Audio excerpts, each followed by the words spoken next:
Have you ever really stopped to wonder, who is the most powerful company on Earth? And I'm guessing your mind probably jumps to the usual suspects, right? Apple or Google, maybe Amazon. The companies that are a huge part of our daily lives. But what if I told you there's another company out there, one that's way more powerful, a firm that most people have never even heard of, but it kind of owns a piece of, well, almost everything? All right, let's pull back the curtain. We're going to dig into this hidden power player that super quietly influences just about every part of our economy. The company is called Blackrock. And no, they don't make your phone or deliver your packages. They're the world's largest asset manager. And honestly, their influence is just staggering.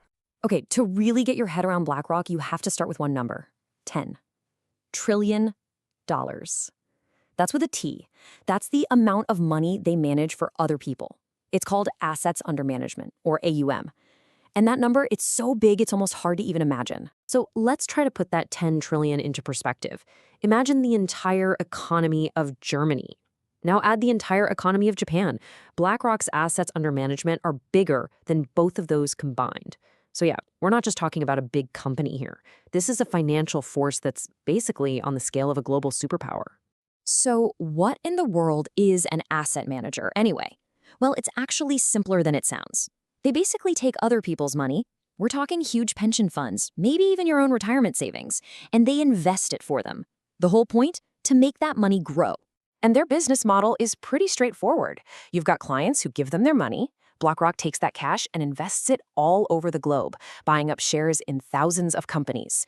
And for doing all that work, they charge a tiny, tiny fee.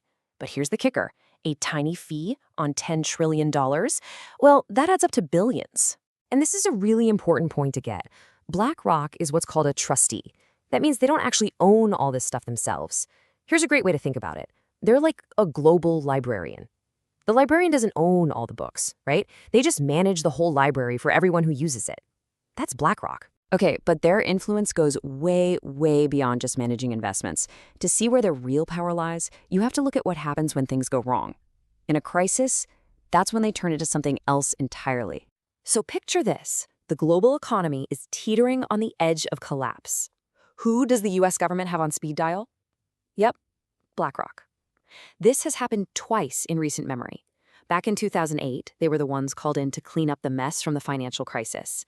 And then again in 2020, when the pandemic hit, the Federal Reserve tapped them to run the massive corporate bailout programs. This incredible role has led people like the folks over at The Economist to call them a global fourth branch of government. Just think about that. A private company that's so tangled up with government policy and keeping the economy stable that it's operating on a whole different level from any other company out there. So how on earth do they manage all this? Well, a huge part of the answer is their secret weapon. It's called Aladdin. And this isn't just some software you download. It's a massive supercomputer network that basically gives them a live, real-time map of the entire global financial system. It's so powerful that other huge companies and even governments pay to use it. Okay, so this brings us to our first big knowledge gap. This is a really tricky question. When you have one company that's advising the government on a bailout, but is also a massive player in that same market, how do you avoid a huge conflict of interest? I mean, how can you advise on a rescue and also manage assets that could benefit from that very same rescue? It's complicated. But BlackRock's power isn't just something that shows up in a crisis. Nope.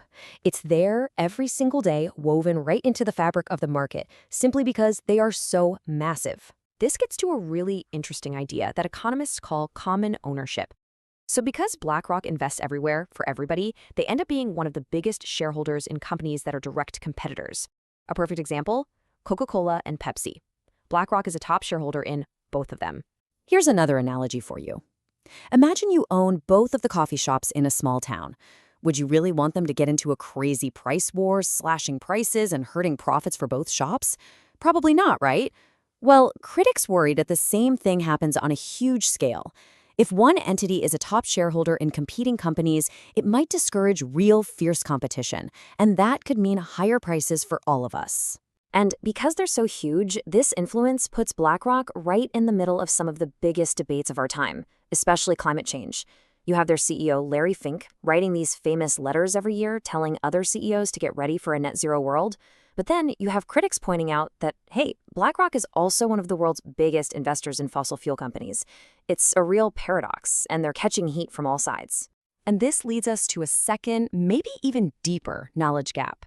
See, a huge chunk of BlackRock's business is what's called passive investing.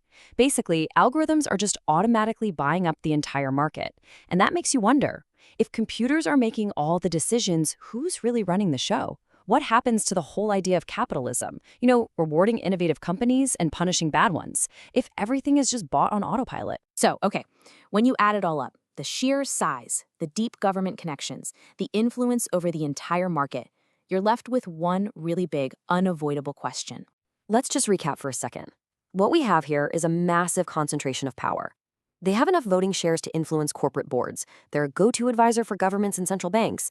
Their sheer size might be tamping down competition. And they're right in the middle of huge political fights.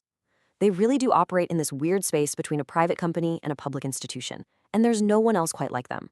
And that leaves us with the final and most critical question of all. The system is incredibly complex, but the problem is actually pretty simple. When one company sits right at the very heart of the entire global economy, who holds it accountable?